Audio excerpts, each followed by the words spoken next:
Assalamualaikum warahmatullahi wabarakatuh. Shalom, Om Swastiastu, Namo Buddhaya, salam kebajikan. Yang terhormat kepada Ibu Eni Purwaningsi, SEMAK, selaku dosen pengampu mata kuliah pengantar akuntansi 2 dan lab, serta teman-teman yang kami hormati. Perkenalkan, kami dari kelompok 9. Pada kesempatan ini kami akan mempresentasikan materi yang berjudul Investasi dalam Sekuritas Utang. Sebelum memasuki pembahasan materi, izinkan kami untuk terlebih dahulu memperkenalkan anggota kelompok 9. Anggota kelompok 9 terdiri atas: yang pertama ada Dede Safitri dengan NIM 2025 01011191.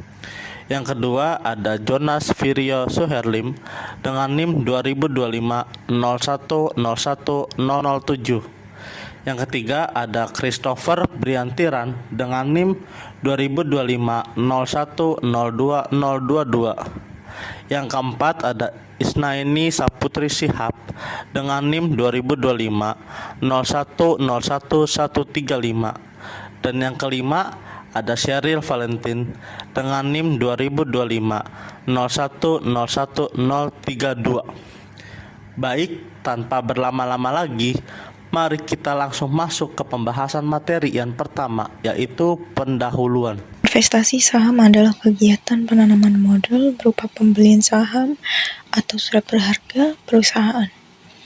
Jadi dengan membeli saham perusahaan, seseorang yang berinvestasi bisa menjadi pemilik perusahaan tersebut. Selain saham, produk investasi di pasar modal yakni reksadana dan obligasi. Yang selanjutnya yaitu tentang karakteristik sekuritas utang. Karakteristik sekuritas utang adalah ciri-ciri utama yang menunjukkan sifat dan mekanisme suatu instrumen utang, sehingga membantu investor memahami manfaat, risiko, dan cara kerjanya. Berikut beberapa karakteristik sekuritas utang. Pertama, nilai nominal atau face value. Nilai nominal adalah nilai pokok obligasi yang akan dikembalikan kepada investor saat jatuh tempo. Yang kedua, jatuh tempo atau maturity date. Jatuh tempo adalah tanggal berakhirnya obligasi dan waktu pengembalian pokok investasi. Yang ketiga, kupon atau coupon. Kupon adalah bunga yang dibayarkan kepada investor secara berkala. Yang keempat, risiko kredit atau credit risk. Risiko kredit adalah risiko penerbit gagal membayar bunga atau pokok utang. Yang kelima, risiko suku bunga atau interest rate risk.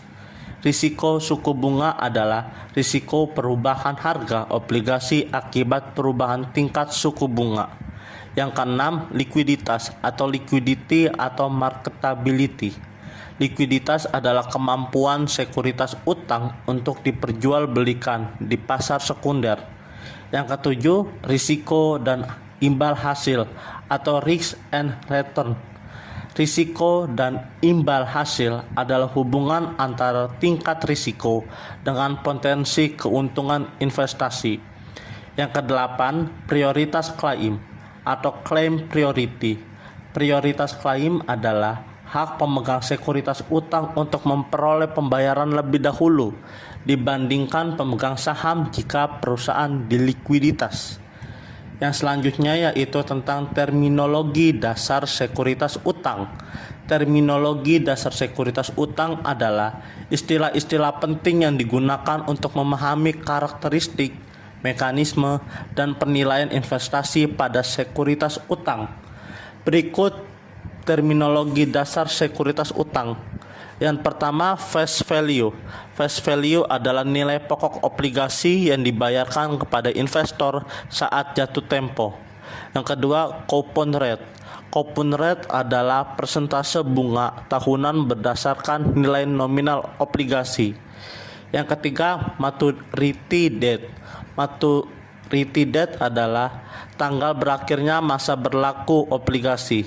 Yang keempat, market price.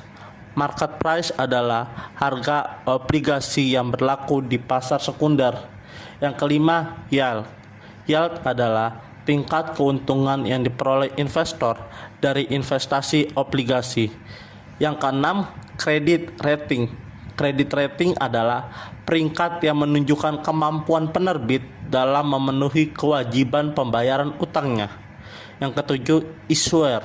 Issuer adalah pihak yang menerbitkan sekuritas utang untuk memperoleh pendanaan. Yang kedelapan, investor. Investor adalah pihak yang membeli sekuritas utang untuk memperoleh pendapatan berupa kupon dan potensi keuntungan investasi. Kriteria klarifikasi. Klarifikasi PSK 71 dan kategori amortized cost 2. Kriteria klarifikasi utama PSK 71. Uji model bisnis. Bagaimana perusahaan mengelola asetnya, disimpan atau dijual. Uji karakteristik arus kas, SPPI test. Apakah harus kas kontraknya hanya berupa pembayaran pokok dan bunga? Syarat kategori amortized cost.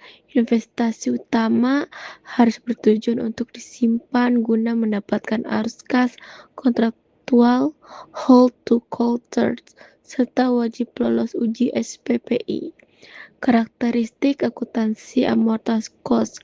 Pengukuran awal sebesar nilai beli tambah biaya transaksi, fluktuasi pasar diabaikan.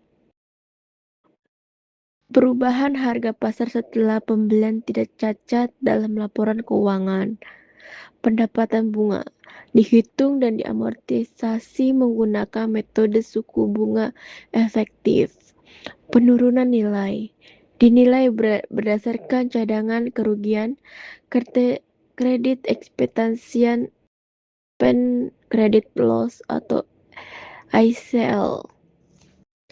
Lalu next ada kategori biaya perolehan diamortisasi. Amortized cost financial asset. Definisi singkat. Metode akuntansi untuk aset keuangan yang dinilai berdasarkan biaya diperoleh awal disesuaikan dengan amortisasi, diskon atau premi, dan dikurangi penyisian penurunan nilai. Syarat utama uji SAK atau IFRS 9. Karakteristik arus kas SPPI test. Arus kas terdiri dari pembayaran pokok dan bunga. Solace payments of principal and interest. Model bisnis model test aset dimiliki dengan tujuan untuk dikoleksi guna mendapatkan arus kas kontraktual, bukan untuk dijual kembali dalam waktu dekat. Contoh, investment, investasi, globalisasi, hold to maturity, piutang usaha dan piutang lain. Kredit yang diberikan untuk bank. Pencatatan akuntansi menggunakan metode suku bunga efektif, interest method untuk menghitung, mendapatkan bunga dan amortisasi secara berkala. Pencatatan jurnal amortized cost. Sifat investasi dipegang hingga jatuh tempo hanya untuk mendapatkan arus kas kontraktual atau pokok plus bunga. Fluktuasi harga pasar diabaikan. Penyesuaian menggunakan metode suku bunga efektif atau EIR untuk mengamortisasi diskon atau premium secara berkala. Pencatatan jurnal saat pembelian ada di investasi obligasi atau amortis yang bertempat di debit. Kas ada di kredit. Saat penerimaan bunga dan amortis, kas atau piutang bunga atau nominal atau times kupon ada di debit. Pendapatan bunga atau nilai tercatat atau times EIR ada di kredit, dan premium obligasi atau nilai amortisasi ada di kredit. Kategori FVOSI, sifat dan penyesuaian. Sifat investasi dipegang untuk mendapatkan bunga dan siap dijual kapan saja jika butuh likuiditas. Penyesuaian sama-sama diamortisasi dengan EIR, tetapi akhir periode nilai aset wajib disesuaikan ke nilai wajar. Selisihnya masuk ke ekuitas atau OCI. Pencatatan jurnal saat amortisasi bunga sama dengan amortis cost. Penyesuaian nilai wajar jika nilai pasar naik. Penyesuaian nilai wajar terletak pada debit, keuntungan belum terrealisasi sampai OCI letaknya ada di kredit. Saat dijual atau recycling, kas berada di debit, keuntungan belum terrealisasi sampai OIC ada di debit juga. Investasi obligasi ada di kredit atau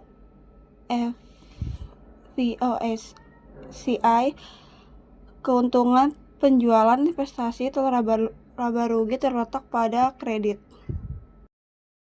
Pencatatan jurnal metode FVOCI. Metode FVOCI, Fair Value Through Another Comprehensive Income, mencatat aset keuangan pada nilai wajar. Keuntungan atau kerugian dari perubahan nilai wajar tidak diakui di laba rugi, melainkan dicatat pada bagian ekuitas sebagai pendapatan komprehensif lain, hingga aset tersebut dijual. Kategori FVTPL. Karakteristik utama. Kategori FVTPL, Fair Value Through Profit or Loss. Karakteristik utama: 1. Dimiliki untuk tujuan diperdagangkan. 2. Merupakan derivatif. 3. Ditetapkan sejak awal untuk diukur pada nilai wajar melalui laba rugi untuk menghindari ketidaksesuaian akuntansi. 4. Perubahan nilai wajar langsung diakui pada laba rugi periode berjalan. Pelepasan sekuritas sebelum jatuh tempo adalah transaksi di mana investor menjual atau menembus surat berharga sebelum masa berlakunya berakhir. Ketika sekuritas utang dijual sebelum tanggal jatuh tempo, investor harus mencatat perbedaan antara hasil penjualan bersih dengan nilai tercatat dari sekuritas tersebut sebagai keuntungan atau kerugian yang direalisasikan. Akuntansi investasi utang mengatur bagaimana perusahaan mencatat pembelian, penerimaan bunga, dan penjualan surat berharga berdasarkan klasifikasi tujuannya. Contoh jurnal saat pembelian: investasi utang di debit, kas di kredit. Contoh jurnal saat penerimaan pendapatan bunga: kas di debit, investasi utang di debit, pendapatan bunga di kredit. Kesimpulannya, sekuritas utang seperti obligasi merupakan instrumen pendanaan yang diterbitkan oleh issuer kepada investor dengan karakteristik utama berupa nilai nominal, tanggal jatuh tempo, kupon berkala, tingkat keuntungan atau yield, serta prioritas klaim yang lebih tinggi dibandingkan pemegang saham jika terjadi likuidasi. Demikian presentasi dari kelompok 9 mengenai